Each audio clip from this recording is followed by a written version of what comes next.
భూమి మీద మనం పుట్టక ముందే ఎన్నో జీవరాశులు పుట్టాయంటారు. భారీ ఆకారంతో అలరారిన డైనోసార్ ఆకాశబల్లుల గురించిన ఆసక్తికర విషయం బయటపడింది. శిలాజాల రూపంలో వాటి గురుతులు మనకు కనిపిస్తున్నాయి. దాదాపు 23 కోట్ల సంవత్సరాల కిందటి చేపలు, ఇతర జీవులు, వృక్షాల అవశేషాల శిలాజాలు మహారాష్ట్ర, తెలంగాణ సరిహద్దుల్లోని ప్రాణహిత నది ఒడ్డున ఉన్న వేమనపల్లి మండలం సంపుటం గ్రామంలో లభించాయి. ఇదే ప్రాంతంలోని మలేరి, ధర్మారం, కోట అడవులతో పాటు నిజామాబాద్ జిల్లాలోనూ ఉభయచరాలు, బల్లులు, పాముల శిలాజాలు లభించాయి. ముఖ్యంగా హైదరాబాద్లోని బిర్లా సైన్స్ సెంటర్ కు వెళితే డైనోసారియం సందర్శించొచ్చు.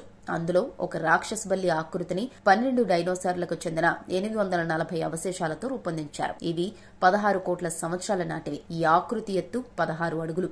జీవించున్నప్పుడు దాని బరువు 40 టన్నులు. ఇక్కడే డైనోసార్ల గుడ్లు, కాళ్ల శిలాజాలు కనిపిస్తాయి. భూపాలపల్లి జిల్లా కాటారం వద్ద లభ్యమైన డైనోసార్ పూర్తి శిలాజాన్ని హైదరాబాద్ జీఎస్ఐ కార్యాలయ ప్రాంగణంలో భద్రపరిచారు. దీనిని చూస్తే ఆనాటి డైనోసార్లు ఎలా ఉండేవో అర్థం చేసుకోవచ్చు.